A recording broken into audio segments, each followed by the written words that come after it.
I wanted to show you guys just how easy it is to start a fire and cook your own lunch with using just a ferro rod, a cotton ball, and all the tools around you. Before you start your fire, you want to make sure that you blow away or rake all the leaves that could catch on fire. If you start a fire, you're responsible for every spark and every coal that could leave the fire pit. I would start out by finding a poplar tree similar to this. It's going to be really straight. It'll have bark that looks like that and these 4 pointed leaves. Once you get used to the leaf, it's pretty easy to identify. And then if you look on the ground underneath those trees, there's often a bunch of fallen limbs because it kind of delimbs itself each year. And if you pull up the bark, as long as it's not too rotten, if it just breaks off in little pieces, it's too rotten. But if it breaks off in more strips, like it is right here, that's definitely what you're looking for.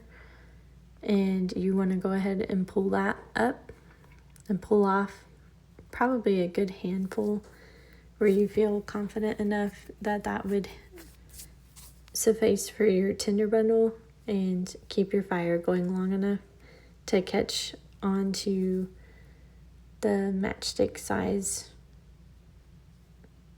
pieces of wood that you're gonna have prepared. So there's your matchstick size. You're gonna have just a little bit size up, maybe a finger, and kind of the size of your thumb. And if you have those 3 piles every time, it really helps. Just go ahead and get those done before you get started with anything else. And then you know you're ready for your fire when it starts. If it starts, you're already prepared to keep it going and give it the best chance at success. Once the fire is lit, it's not something you can press pause on or take a second stab at. It's going to burn through whatever it can reach, and then it's done. So you have to keep feeding it and be prepared for it. This is that poplar bark. If you just rub it together and just kind of pull apart the fibers, it will become similar to like a bird's nest look or just a fibrous tinder bundle. And actually that itself, if it's dry, can catch a ferro rod strike just fine. As you can tell from the video, it had just rained. So it was extremely wet out there. And at this point, I'm just going to use it more for a tinder bundle to hold the spark and give it something to light to. And if you break apart the bigger pieces, you're just ensuring that the fire doesn't go out because something was too big for it to catch on. So you really need those small, fibrous looking tinder bundle. And you just break it, work it together. That's what breaks it down. If it's just breaking apart, it's not looking fibrous like this, it's probably too old. So there is kind of that sweet spot of like if it's too rotten, it won't do this.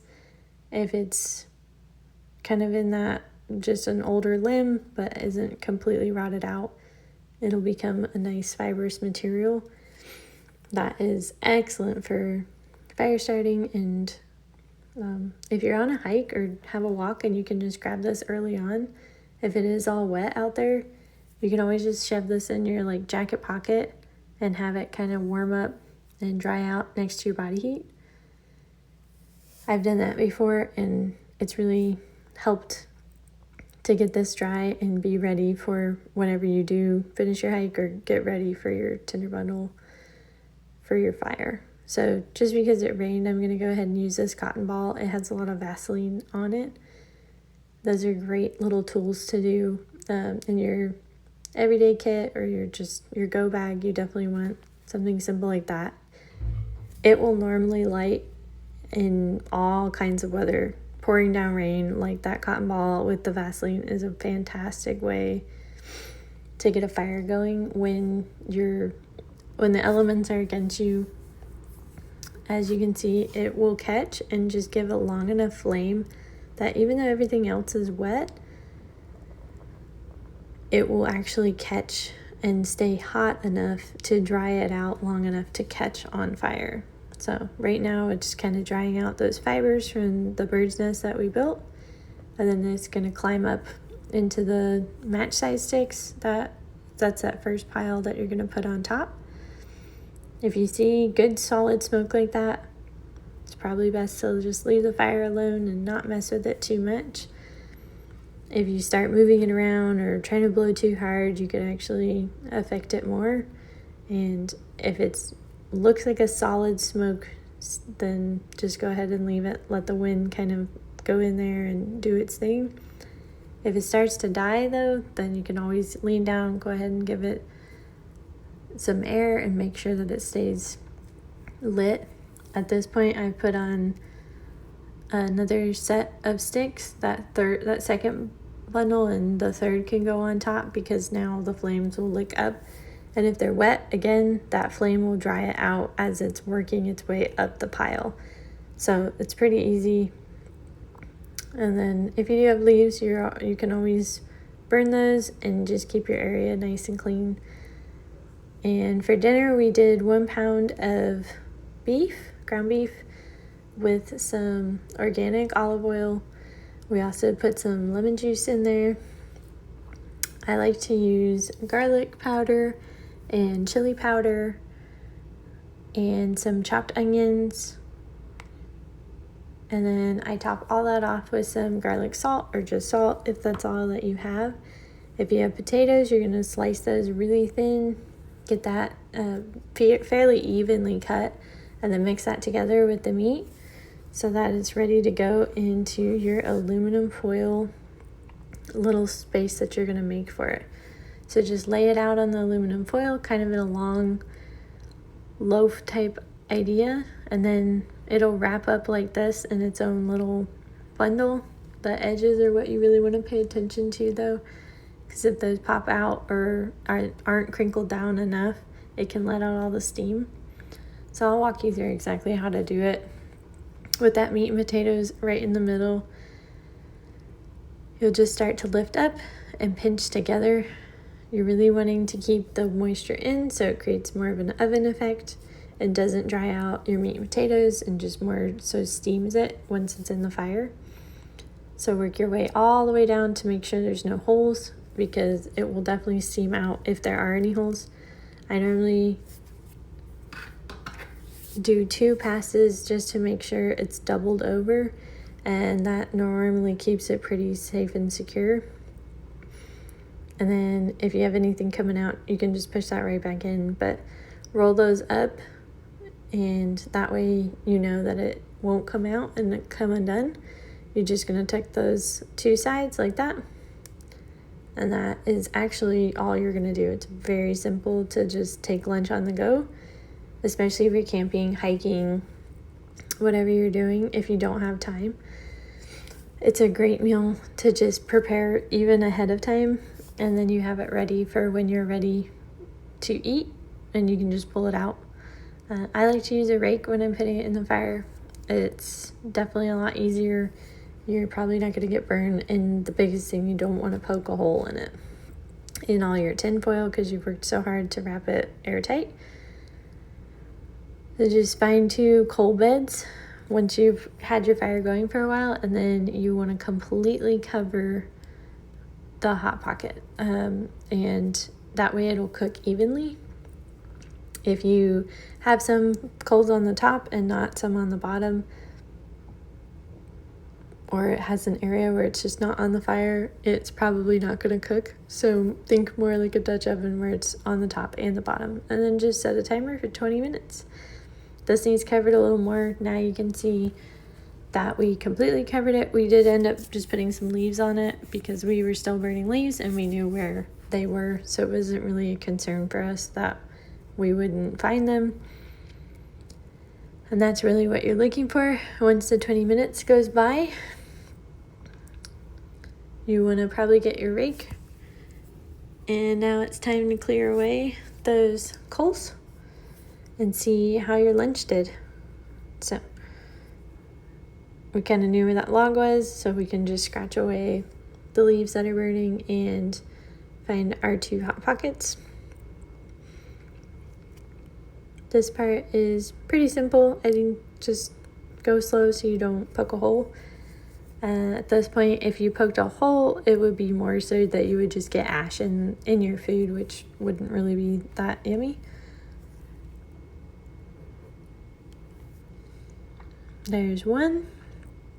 We just pull that out and let it cool. These are very, very hot.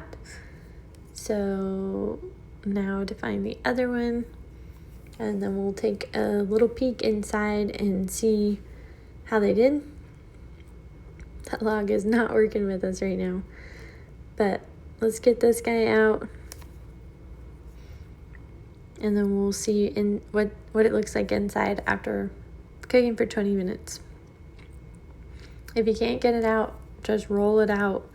Sometimes the life just doesn't work with you and you gotta roll with the punches. So there we go. Those are our 2 hot pockets, and you can let them cool for a little bit or just dive right in. Most of the time it smells so good that you just want to dive right in and can't even wait long enough, and so you end up probably burning your fingers and your mouth, but it's really yummy. You also have this smoky flavor that permeates through the potatoes and the meat and just gives it just this phenomenal taste of being outside and just enjoying a smoky flavored, real smoke flavored meal just right over the fire that you started with your ferro rod. So you're going to crack that open and you can start to see the potatoes. You can see the meat's all cooked. Those potatoes should be pretty limp or kind of have that clear look to them where they're fully cooked. As long as you cut them similar, everything should be cooked pretty evenly. If some of your potatoes aren't cooked, it's probably because some were thicker than the others. So if you just slice it really thin and stay consistent, that's really all you're looking for. And then I just put each of them into a bowl. That's a little easier for us to eat and enjoy. You want to get all the potatoes, all the meat, everything that you can out, and make sure that you enjoy every little piece. You don't want to leave anything behind because it is so, so good.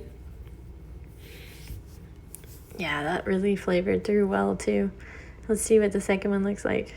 If you've got ash on it, you can always just like flip it over or roll it. That one's definitely got some ash on it, and you just don't want that in your meal, and so you can blow or just get it off. It's not something you want to eat, but it is easy to get rid of. And then just pull that tinfoil apart. It is hot, so be careful. If you have sticks, or I was able to use the forks, which was nice. That definitely helped kind of save my fingers at this point, because that tinfoil definitely was not something you wanted to touch with your bare hands. So this one cooked really well too. You can kind of see it's about like maybe a foot long, maybe a little more, and that does about right. You kind of have that. I do 1 pound of meat, so half a pound per, and then I normally do 2 potatoes per person. So however many people you're trying to feed, everybody just gets 2 potatoes, and then that way, just because there isn't really anything else, I guess you could add veggies and stuff to it. We prefer just the meat and potatoes. It's really yummy, and that's something that we enjoyed for lunch. So thank you guys for watching. I hope you enjoyed.